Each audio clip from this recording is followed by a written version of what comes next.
Welcome back to silent learning. അപ്പൊ നമ്മുടെ mix and separate എന്നുള്ള ചാപ്റ്ററിലെ വളരെ ഇമ്പോർട്ടന്റ് ആയിട്ടുള്ള 1 മാർക്ക് ക്വസ്റ്റ്യൻസ് നമുക്കൊന്ന് നോക്കിക്കഴിഞ്ഞാലോ? യെസ്, എല്ലാവരും റെഡി അല്ലേ? അപ്പൊ എല്ലാവരും എന്ത് ചെയ്യാ, കറക്റ്റ് ആയിട്ട് മിസ് ഈ ചോദ്യം ചോദിക്കുന്ന ഗ്യാപ്പിൽ തന്നെ നിങ്ങൾ എല്ലാവരും എന്ത് ചെയ്യാ, ഉത്തരങ്ങൾ കണ്ടെത്താം കേട്ടോ. Okay okay the first question, the process of separating the clear liquid above the sedimentation of the components of a mixture. എന്താ പറഞ്ഞിരിക്കുന്നത്? ഒരു മിശ്രിതത്തിലെ ഘടകവസ്തുക്കളെ അടിയിച്ച് മുകൾ ഭാഗത്തുള്ള ദ്രാവകത്തെ ഊറ്റിയെടുക്കുന്ന പ്രക്രിയയാണ്. ഏതാണ് ആ പ്രക്രിയ എന്നാണ് നമ്മൾ എന്ത് ചെയ്യേണ്ടത്, കണ്ടെത്തത്. അപ്പൊ കൂട്ടുകാർ എന്ത് ചെയ്യുക, വളരെ വേഗം ഒന്ന് ആലോചിച്ച് നോക്കിയാൽ നമ്മൾ പലതരത്തിലുള്ള മെത്തേഡ്സ് പഠിച്ചിട്ടുണ്ട് അല്ലെ സെപ്പറേഷനിൽ. അതിൽ ഏത് മെത്തേഡാണ് ഇവിടെ യൂസ് ചെയ്യുന്നതെന്നാണ് നിങ്ങൾ കണ്ടുപിടിക്കേണ്ടത്. സിമ്പിൾ അല്ലേ? ഏതാണ് ശരി ഉത്തരം?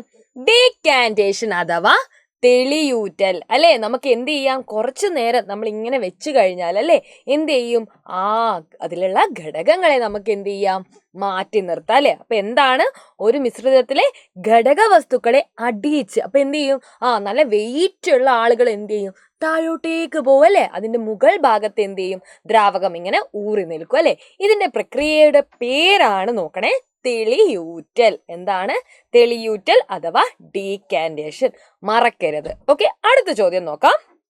The process by which liquid absorbs heat and get converted to vapor. ഒരു ദ്രാവകം താപം സ്വീകരിച്ച് അതിന്റെ ബാഷ്പമായി മാറുന്ന പ്രക്രിയയാണ് നമ്മൾ എന്ത് പറയുന്നത് എന്നാണ് നിങ്ങൾ ഉത്തരം എഴുതേണ്ടത് അല്ലെ.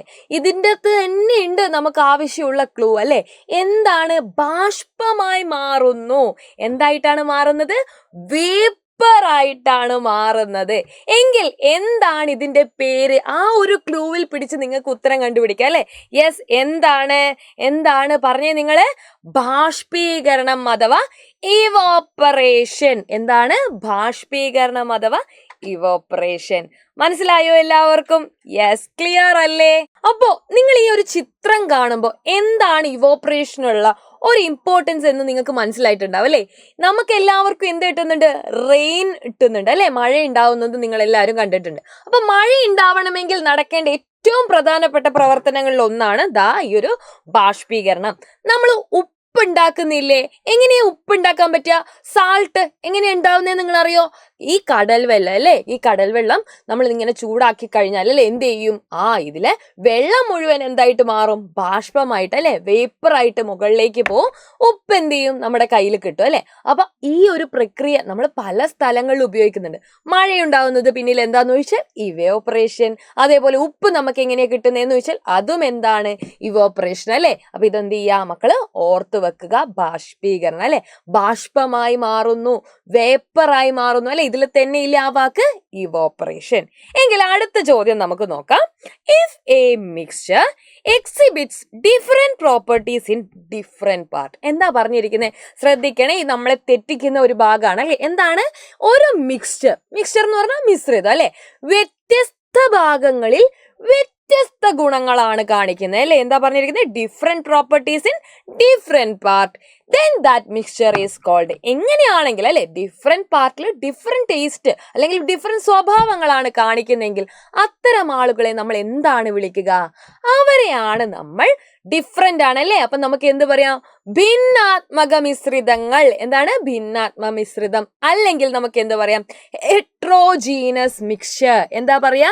Heterogeneous mixture. ഡിഫറെന്റ് ആണെങ്കിൽ നമ്മൾ എന്ത് പറയും? ഹെട്രോജീനസ് മിക്സ്ചർ എന്ന് പറയില്ലേ. ഇനി നേരെ ടീച്ചർ ചോദിക്കട്ടെ, ഇനി അവര് സെയിം ആണെങ്കിലോ? ഒരു മിശ്രിതത്തിന്റെ എല്ലാ ഭാഗത്തും ഒരേ ഗുണങ്ങളാണ് അവർ കാണിക്കുന്നെങ്കിൽ നമ്മൾ അവരെ എന്താ പറയാ?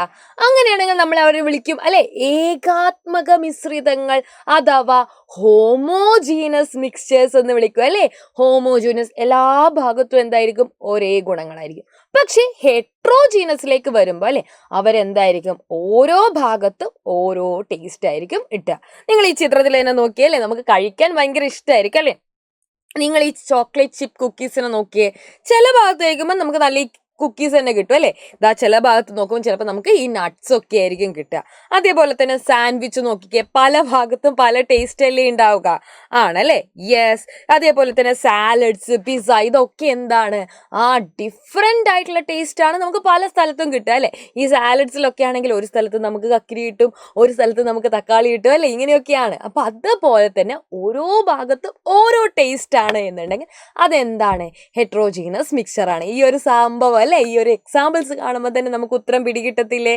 യെസ്. അപ്പം എല്ലാവർക്കും ഈ ഒരു ചോദ്യം മനസ്സിലായെന്ന് ടീച്ചർ വിചാരിക്കുന്നു. അപ്പോൾ ഇതുപോലത്തെ വളരെ ഇമ്പോർട്ടൻസ് ആയിട്ടുള്ള ക്വസ്റ്റ്യൻസുമായിട്ട് വീണ്ടും കാണാം മക്കളെ. ബൈ.